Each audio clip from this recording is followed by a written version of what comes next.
Olá pessoal, está começando mais um programa Resenha Livre e hoje nós vamos falar sobre um assunto que interessa para muita gente, os hormônios. Em nossos estúdios eu recebo Renata Pires de Assis, que é doutoranda em Bioquímica e é professora do curso de Biomedicina da Unifev. E recebo também Milena Carnevale, que é aluna do 8º período de Biomedicina da Unifev. Agradeço as duas pela presença e já vamos iniciar fazendo uma pergunta, Renata, a respeito do conhecimento que as pessoas têm hoje sobre os hormônios. Você acha que a ciência já sabe tudo ou ainda tem muita coisa a ser descoberta? Não, eu acredito que não, que ainda falta muito, que existem muitos mitos também, né, no meio de toda essa complexidade que é esse assunto. Quando a gente fala de hormônios, tem várias dúvidas, né, que surgem nas nossas cabeças ainda, e eu acredito que há muita coisa a ser estudado, muita coisa a ser comprovado cientificamente sobre os hormônios. E o que são os hormônios? De uma forma bem simples, para que as pessoas que estão em casa possam compreender. Como é que eles funcionam, onde eles são produzidos e para que eles servem? Os hormônios, na verdade, eles são substâncias químicas, né, que agem como mensageiros. Por quê? Porque eles são liberados através de glândulas, tá? Essas glândulas, nós temos várias glândulas no nosso organismo. Onde que tem glândula?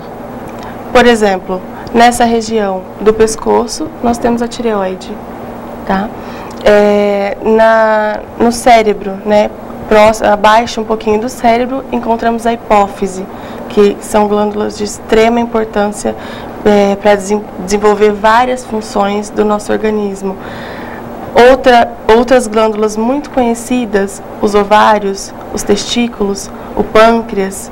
Então, tem várias glândulas distribuídas em todo o nosso corpo. Cada glândula produz um hormônio específico ou tem hormônios que são produzidos em mais de uma glândula?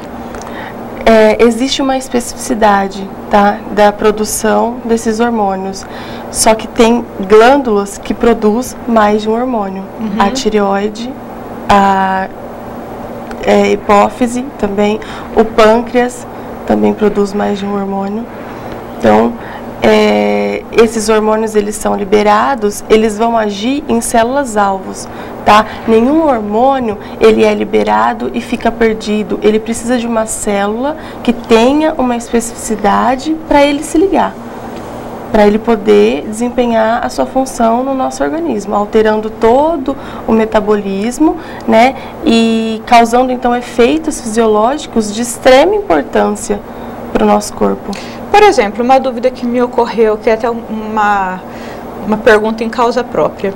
Por exemplo, eu não tenho útero, mas eu tenho ainda os ovários. Então, aqueles óvulos que são produzidos, eles não vão ter aquele destino natural que eles teriam se eu tivesse ainda o meu útero. Então, o que acontece com eles?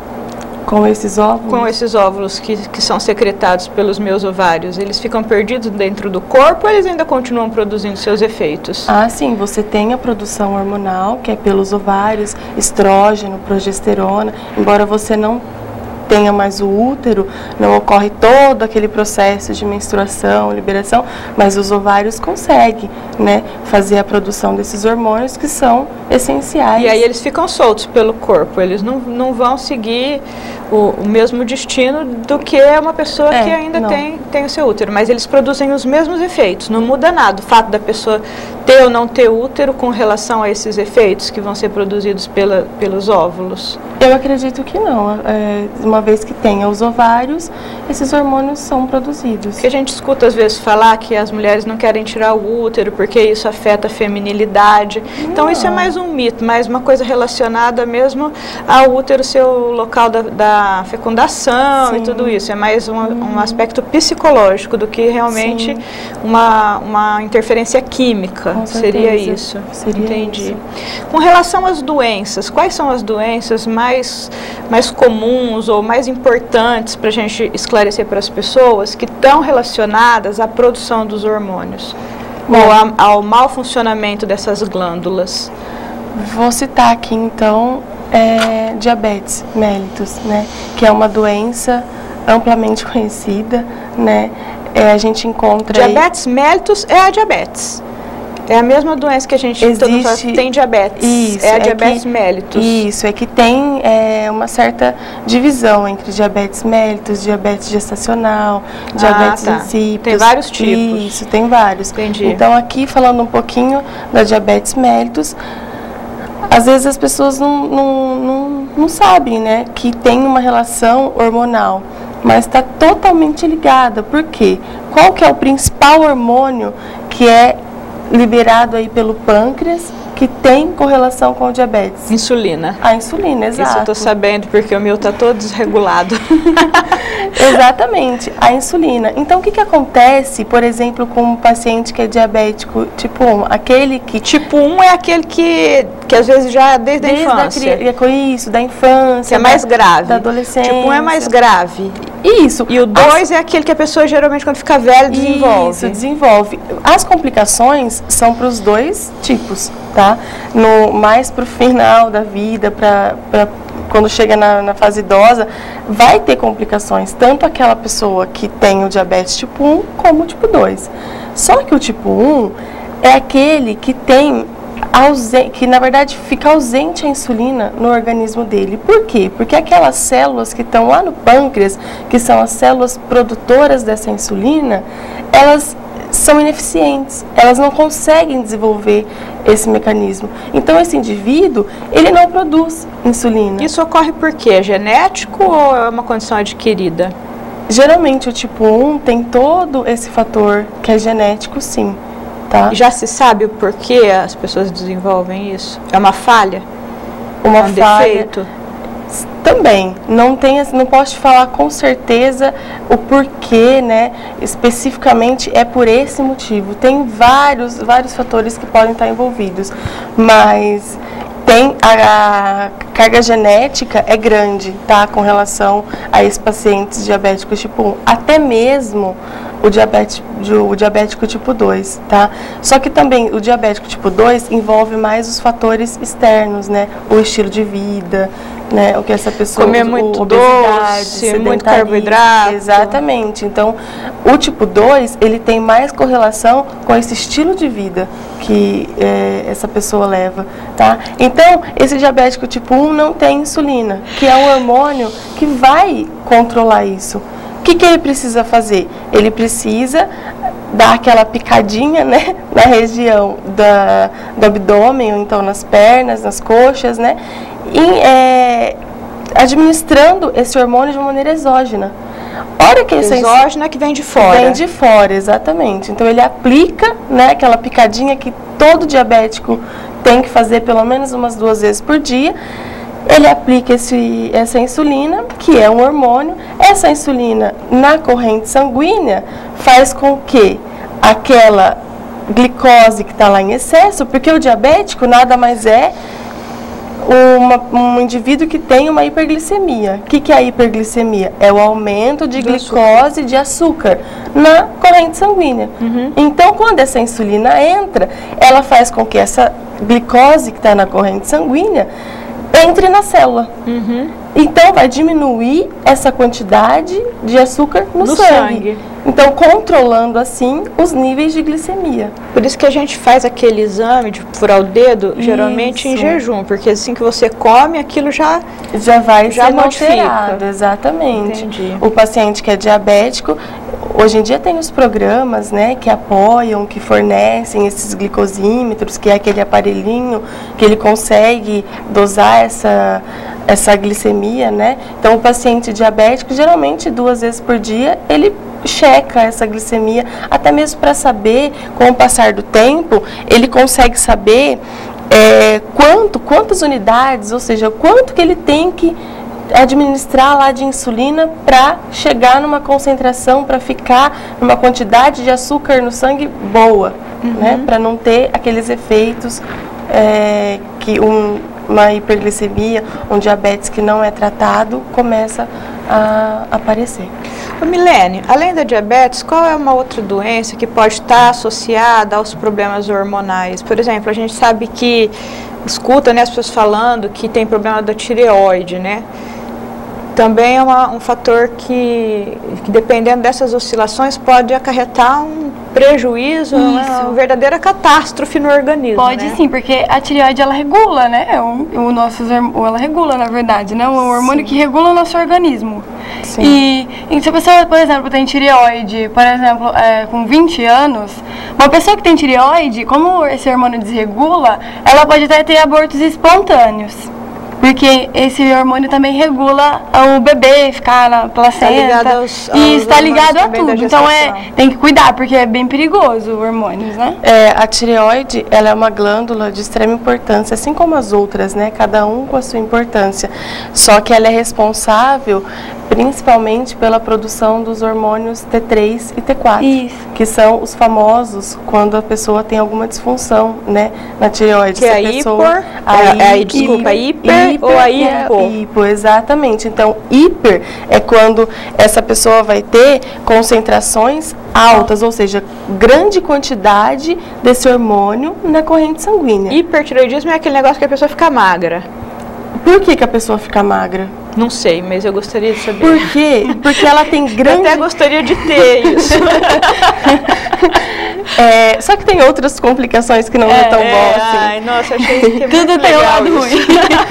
Então... Come, tá aquele palito. É uma coisa bem suada, né? Por quê? Porque em situações de...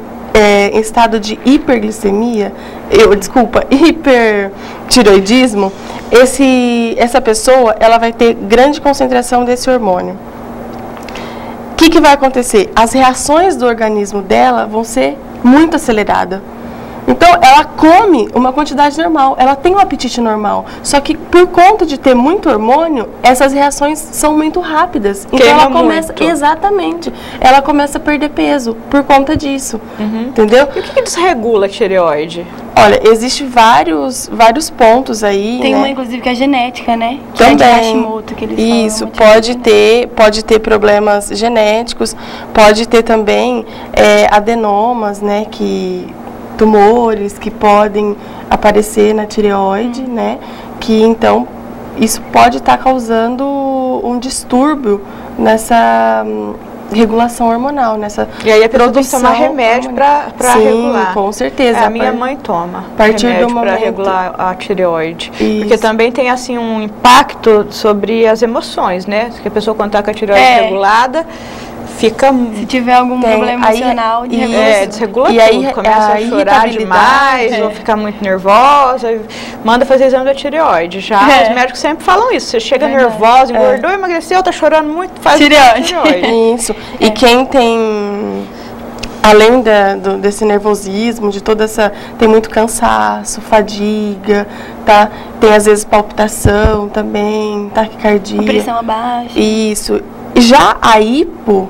Né, quando tem hipotireoidismo... Que falta. Que tem baixas desse hormônio.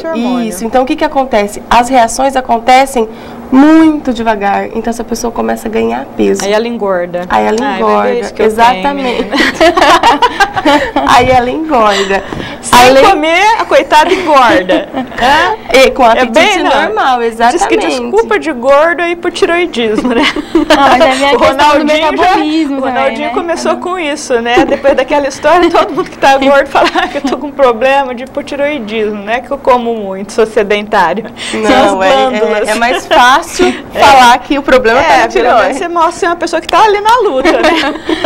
E além de ganhar peso, a pele começa a ficar seca, começa a ter queda de cabelo. Então, tem outros sintomas que vêm junto aí, né? Com essas patologias.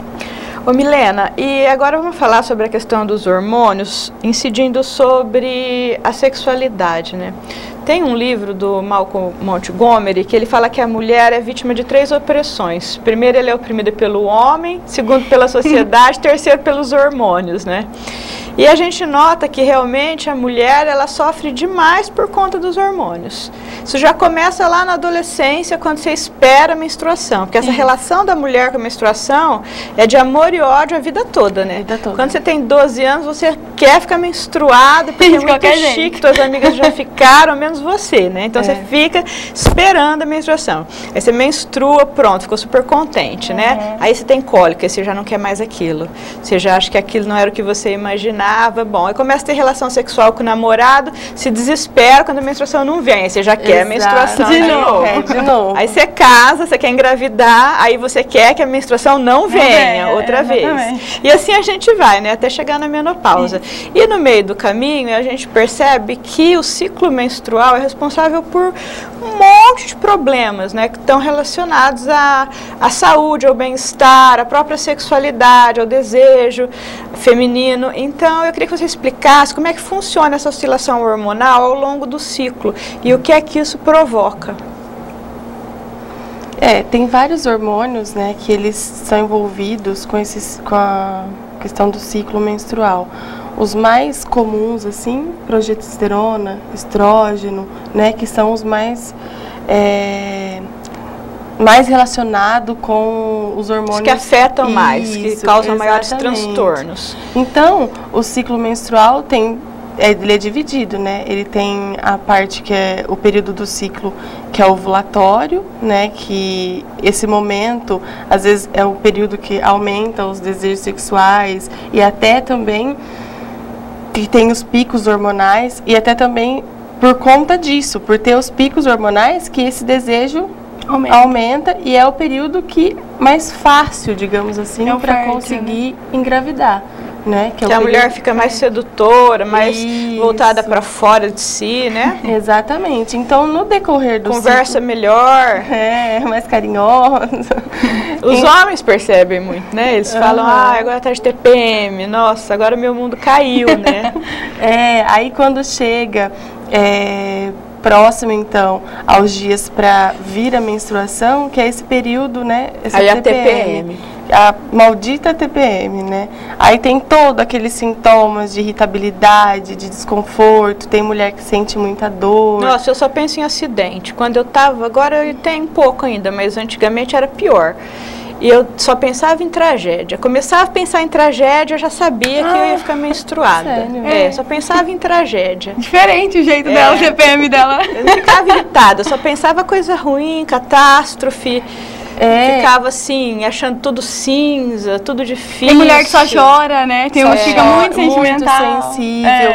E a TPM é tão forte para algumas mulheres que o emocional tem tanta ligação com o ciclo menstrual, que tem mulheres que, momentos que ficam muito nervosas, acontece alguma coisa muito, que abala muito, ela menstrua. É verdade. Fora, não era dia de menstruar, ela menstrua. Ou então fica muito tensa, atrasa uma semana. Adianta uma semana. Então, a gente percebe nitidamente, então, o que emocional existe tem tudo essa a ver. conexão. Muito. Que essa conexão realmente ela é violenta e que não é frescura. Não, de maneira alguma. Tem até o estágio, depois que a mulher tem o bebê, que é uma fase chamada estado puerperal, né? Que até no direito existe uma relação, assim, que a mulher, naquele momento, ela fica transtornada, tanto que algumas até matam o filho, que caracteriza um crime, infanticídio, é matar o bebê quando você está nesse estado que é chamado puerperal, que é porque acabou de ter o bebê, né? Exato. E também é provocado pelos hormônios. Tem muitas mulheres que têm a depressão pós-parto. Depressão pós-parto. Eu só tinha alegria pós-parto de ver que o nenê estava para fora da barriga. Achava uma coisa maravilhosa ver o nenê para fora. Graças a Deus esse problema eu não tive. Mas tem gente que tem, né? Tem mulher que fica igual o gato, né? Que não deixa ninguém chegar perto do neném, que não quer receber visita. que fica com o neném no quarto fechado. Eu conheço várias pessoas que têm o bebê e fica igual o gato, faz o ninho e não quer ver ninguém. Exatamente. Então, essa parte emocional tem toda uma relação com o ciclo menstrual, né? E tudo interfere. Na verdade, no nosso organismo, nada é separado, né? As coisas acontecem... Por isso que chama organismo, né? As coisas acontecem... É um sistema. Tudo junto, né? Então, a tireoide está desempenhando a função dela, o pâncreas também, os ovários... E qualquer coisa que desregula gera aquele efeito dominó. E aí uma coisa leva a outra. Vai desencadeando diversos problemas, né? Tá. Daqui a pouco eu vou perguntar para você a respeito de como nós podemos lidar, né, com a TPM, se tem alguma coisa que pode ser feito para melhorar ou não. Mas agora nós vamos ter que dar um breve intervalo, porque o nosso tempo se encerrou. Mas daqui a pouco a gente volta. Fique por aí.